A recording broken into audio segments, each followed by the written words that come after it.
श्री स्वामी समर्थ. आजच्या व्हिडिओमध्ये तुम्हा सर्वांचं खूप खूप स्वागत. आजच्या व्हिडिओमध्ये आपण 7 तारखेपासून सुरू होणाऱ्या पितृपक्षाबद्दल माहिती बघणार आहोत. तर पितृपक्ष हा साधासुद्धा नाही आहे, तर त्यालासुद्धा जसं आपल्या बाकीच्या सणांना महत्त्व असतं त्याच्यापेक्षा किंबहुना जास्तच महत्त्व पितृपक्षालासुद्धा आहे.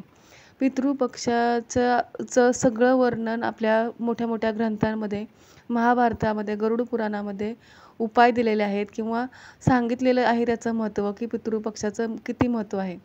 पितृपक्षाच्या गोष्टीसुद्धा खूप आहेत पुराणांमध्ये.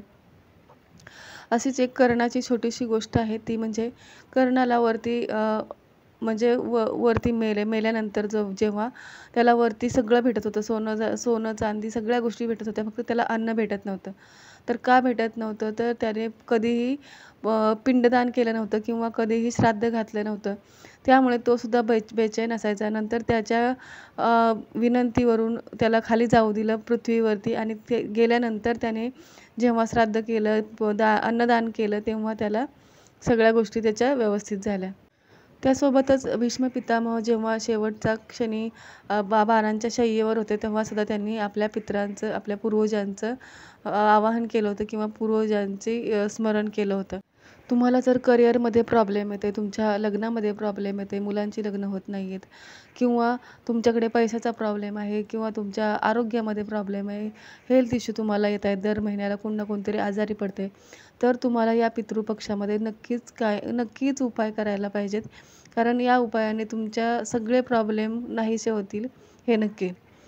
तर पितृपक्ष होत आहे 7 तारखेपासून चालू. तर चला बघूया आपण 7 तारखेला तुम्हाला काय करायचं आहे.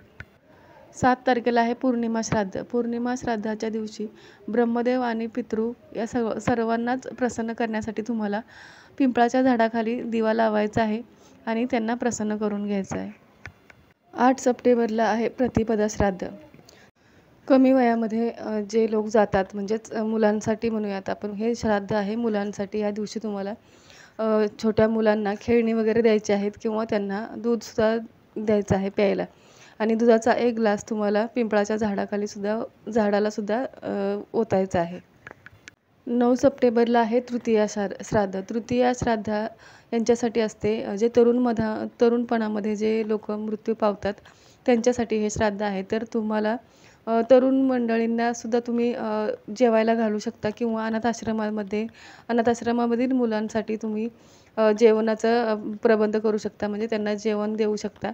या उपायाने तुम्हाला नक्कीच तुमच्या सगळ्या गोष्टींमध्ये तुमची मुक्तता होईल, म्हणजे सगळे प्रॉब्लेम तुमचे सुटतील. हा खूप लाभदायी उपाय आहे. त्यानंतर 10 सप्टेंबरला आपण बघूया. 10 सप्टेंबरला चतुर्थी श्राद्ध आहे. चतुर्थी श्राद्ध हे मुलींसाठी आणि बहिणींच्यासाठी आहे. मुलींचे आणि बहिणींचे चांगलं व्हावं किंवा त्यांचं कल्याण व्हावं यासाठी आपण मुलींना चुनरी दान करायची आहे. तर चला बघूया 11 तारखेला काय करायचं आहे. 11 तारखेला आहे पंचमी महाभरणी श्राद्ध. या दिवशी स्त्रियांसाठी श्राद्ध करायचं आहे, म्हणजे ज्या तुमच्या घरातल्या स्त्रिया पूर्वज झालेल्या आहेत त्यांच्यासाठी करायचं आहे. ह्या दिवसाचं खूप जास्त महत्त्व आहे. या दिवशी तुम्हाला डाळ चावल म्हणजे डाळ भाताचा नैवेद्य दाखवायचा आहे. डाळ भात तुम्हाला कावळ्यांना खाऊ घालायचा आहे, म्हणजे एकत्र नाही करायचं. एका साईडला डाळ आणि एका साईडला भात, असं तुम्हाला एका पानामध्ये किंवा एका डिस्पोजेबल म्हणजे खराब भांड्यामध्ये जे तुम्ही टाकून द्यायचं आहे, ते वापरायचं नाही आहे. अशा प्लॅस्टिकच्या भांड्यामध्ये तुम्हाला तुमच्या टेरेसवर किंवा बाल्कनीमध्ये जिथे कावळे येत असतील किंवा तुम्ही गाईलासुद्धा देऊ शकता.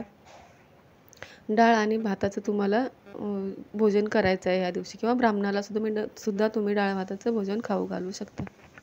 या दिवशी जर तुम्ही हवन करत असाल तर तुम्ही त्याच्यामध्ये काळ्या तिळाची आहुती नक्की टाका. काळ्या तिळाच्या आहुतीनं तुमच्या सगळ्या समस्या दूर होतील. 12 तारखेचं श्राद्ध आहे षष्ठी श्राद्ध. षष्ठी श्राद्धाला त्या लोकांसाठी असतं जे अकाल मृत्यू होतात, म्हणजे असमय, म्हणजे ज्यांची वेळ नसते किंवा तरुणपणी अकाल मृत्यू, ॲक्सिडेंट किंवा अजून कोणत्या आजाराने वगैरे मृत्यू झालेले असतात, तर त्यांच्यासाठी हा दिवस आहे. या दिवशी तुम्हाला काळ्या मुंग्यांना खायला घालायचं आहे. कोणत्याही पिठाचे गोळे करा किंवा जे तुम्हाला वाटत असेल ते तुम्ही काळ्या मुंग्यांना खायला घालायचं आहे. साखर टाका, अजून दुसरं गूळ टाका, त्यांना खायला घालायचं आहे आणि त्याच्यासोबत तुम्हाला कुत्र्यालासुद्धा चपाती द्यायची आहे. असमय ज्यांचा मृत्यू झालेला आहे, म्हणजे वेळेच्या आधी झालेला आहे किंवा त्यांना अचानक मृत्यू आलेला आहे, तर त्यांच्या जे काही बाकी राहिलेलं असतं त्याच्यामध्ये आपण सुद्धा पापाला भागीदार होऊ नये यासाठी याचा षष्ठी श्राद्धाचा उपाय नक्की करा. 13 तारखेला आहे सप्तमी श्राद्ध. हे श्राद्ध आहे सप्तऋषींना समर्पित आहे. ह्या दिवशी जर तुम्ही 7 दिवे लावले आणि गरुड गरुड पुराणाचा वाचन केलं तर तुम्हाला याचा खूप लाभ होईल. नवरात्रीपेक्षा सुद्धा हे दिवस महत्त्वाचे आहेत, कारण आपल्या पूर्वजांचं जर आपल्यावर काही कर्ज नसेल किंवा काही आपल्याला त्याचा दोष येत नसेल तर आपल्या आयुष्यामध्ये कधीच कोणता प्रॉब्लेम येणार नाही. श्राद्धाला आपण कुलदोष सुद्धा असं म्हणू शकतो. म्हणजे सप्तमीचं श्राद्ध केल्यानंतर आपला कुलदोष जो असतो आपला तो सुद्धा निघून जातो. आता आहे अष्टमी श्राद्ध. अष्टमी श्राद्ध आहे पुत्रप्राप्तीसाठी, म्हणजे ज्या लोकांना मूल होत नाही असा प्रॉब्लेम असतात त्यांना अष्टमी श्राद्ध नक्की घालायला हवं. या दिवशी तुम्हाला गाईला गूळ आणि चपाती द्यायची आहे. गूळ चपाती दिल्यानंतर तुम्ही देवाला सुद्धा दिवा लावायचा आहे. देवासमोर सुद्धा प्रार्थना करायची आहे की माझं जे काही पूर्वजांचं राहिलेलं असेल, माझ्या पाठी दोष लागलेला असेल तो निघून जावा. म्हणजे जर मूल राहत नसेल किंवा मुलं पडत असतील, ॲबॉर्शन होत असेल तर अष्टमी श्राद्ध दिवशी तुम्ही उपवाससुद्धा करू शकता. या दिवशी हा उपाय केल्यामुळे तुमची वंशवृद्धी होईल आणि येणाऱ्या तुमच्या पिढ्या या दोषापासून मुक्त राहतील. 15 सप्टेंबरला आहे नवमी श्राद्ध. नवमी श्राद्ध हे खास करून विवाहित महिला ज्या मृत्यू पावलेल्या असतात त्यांच्यासाठी असतं. तर त्यांच्यासाठी तुम्ही एखाद्या विवाहित स्त्रीला तिचं शृंगाराचं साहित्य देऊ शकता, दान करू शकता किंवा त्या स्त्रीला जेवायला घालण्याची सुद्धा प्रथा आहे. आमच्याकडे याला आयव नवमी बोलतात. तर तुमच्या इकडे काय बोलतात ते नक्की कमेंटमध्ये सांगा. या दिवशी विवाहित स्त्रियांना भोजन देण्याची किंवा त्यांना काही शृंगार वस्तू दान देण्याची प्रथा आहे. ते तुम्ही केलं तरीसुद्धा त्याचा तुम्हाला खूप लाभ होईल. 16 सप्टेंबरला आहे दशमी श्राद्ध. दशमी श्राद्ध या दिवशी जर तुम्हाला तुमच्याकडे पैशाची समस्या आहे, तुम्हाला संपत्ती बाबतीत प्रॉब्लेम्स आहेत, तर तुम्ही दशमी दिवशी श्राद्ध करायलाच हवं. यासाठी तुम्हाला तीळ आणि गुळाचं दान करायचं आहे किंवा काळ्या चण्याचं सुद्धा तुम्ही दान करू शकता. त्यासोबतच तुम्ही या दिवशी कमळगट्ट्याची माळ तुमच्या तिजोरीमध्ये ठेवू शकता. तिजोरीमध्ये ही माळ ठेवल्यामुळं तुमच्या धनसंपत्तीमध्ये वाढ होते आणि तुमचे पितृसुद्धा खुश होतात. 17 सप्टेंबरला आहे काशी श्राद्ध म्हणजेच एकादशी श्राद्ध. ह्या दिवसाचं सुद्धा महत्त्व आहे खूप. या दिवशी तुम्ही व्रतसुद्धा करू शकता आणि त्यासोबतच तुम्हाला एक उपाय करायचा आहे, तो म्हणजे तुम्हाला तुळशीजवळ एक दिवा लावायचा आहे. त्याने सुद्धा तुम्हाला खूप लाभ होईल आणि त्यासोबतच तुम्ही व्रतसुद्धा करू शकता. त्यानंतर तुम्ही विष्णू सहस्त्रनामाचा जाप केला किंवा घरामध्ये विष्णू सहस्त्रनाम ऐकलं तरीसुद्धा तुमच्यासाठी धनसंपत्तीचा लाभ होऊ शकतो. 18 सप्टेंबरला आहे द्वादशी श्राद्ध. या दिवशी हे ब्रह्मचारी लोकांसाठी श्राद्ध केलं जातं. म्हणजे जे लोक घरातून संन्यासी झालेले आहेत किंवा ब्रह्मचारी झालेले आहेत त्यांच्यासाठी हे श्राद्ध केलं जातं. या दिवशी जर तुम्ही गायत्री मंत्राचा 108 वेळा जाप केला तर तुम्हाला तुमचे पितृ प्रसन्न होतील. त्यासोबतच तुम्हाला धनसंपत्तीचा सुद्धा लाभ होतो. लक्ष्मी मातेच्या मंदिरात जर तुम्ही कमळाचं एक फूल वाहिलं तरीसुद्धा तुम्हाला त्याच्यातून लाभ होतो. 19 सप्टेंबरला आहे त्रयोदशी श्राद्ध. त्रयोदशी श्राद्ध हे रागापासून मुक्ती, म्हणजे जर घरामध्ये खूप क्लेश होत असतील, खूप भांडणं होत असतील तर त्यासाठी हे श्राद्ध घालायचं असतं. तर त्यासाठी तुम्हाला एक उपाय करायचा आहे, तो म्हणजे तांब्या असतो तो कोणालाही दान करा. मंदिरामध्ये दान करा किंवा एखाद्या ब्राह्मणाला दान करा.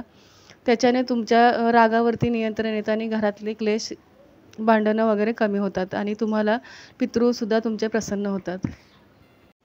20 सप्टेंबरला आहे चतुर्दशी श्राद्ध. या श्राद्धाचं खूप महत्त्व आहे. अकाल मृत्यू ज्यांचा होतो किंवा कुटुंबामध्ये एखाद्याचं दुर्घटना होते, ॲक्सिडेंट होतो, तर त्यांच्यासाठी हे श्राद्ध खूप महत्त्वाचे आहे. अकाल मृत्यूच्या समस्याचं निवारण करण्यासाठी तुम्हाला हनुमानाला सिंदूर आणि चमेलीचं तेल चढवायचं आहे. त्यानंतर अजून एक उपाय म्हणजे तुम्हाला पिंपळाच्या झाडाखाली चमेलीच्या तेलाचा दिवा लावायचा आहे. त्याच्याने सुद्धा तुमचा हा दोष निघून जातो. आणि शेवटी 21 सप्टेंबरला आहे सर्वपित्री अमावस्या.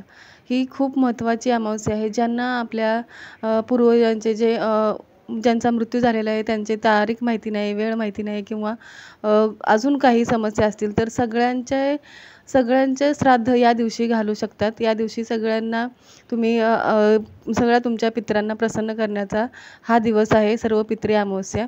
दुसऱ्या दिवशी तुम्ही कोणत्याही दिवशी दान नाही केलं तरी चालेल, पण ह्या पितृपक्षामध्ये नक्की दान करा. कावळ्यांना, कुत्र्यांना, गायींना, माणसांना जेवढं तुम्ही अन्नदान कराल तेवढं तुमच्या धनसंपत्तीमध्ये बरकत होईल. तुमचे जन्मोजन्मीचे जे पेंडिंग कर्म आहेत ते कमी होतील. तुम्हाला सगळ्या गोष्टींमध्ये सुख समृद्धी लाभेल. तुमच्यावर पितृ प्रसन्न राहतील.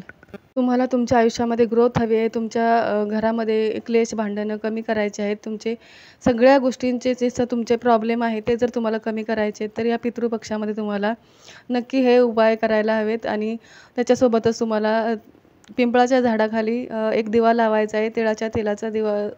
राईच्या तेलाचा दिवा लावायचा आहे पिंपळाच्या झाडाखाली. कोणत्याही तेलाचा लावा, पण तेलाचा दिवा लावा. आणि त्याच्यासोबत तुम्हाला गाईची सेवा करायची, गाईला चारा द्यायचा आहे. हे उपाय जर तुम्ही केले तर तुमच्या आयुष्यामध्ये नक्कीच ग्रोथ होईल. तुमच्या धनसंपत्तीमध्ये वाढ होईल. तुमच्या घरातले सगळे प्रॉब्लेम्स दूर होतील. कारण जे आपल्या घरामध्ये प्रॉब्लेम्स होत असतात, क्लेश होत असतात, भांडणं होत असतात किंवा आजारपणं वाढत असतात, तर त्याच्यामागे कुठे ना कुठेतरी हा पितृदोषाचा परिणाम असतो. म्हणूनच हे उपाय नक्की करून बघा. श्री स्वामी समर्थ.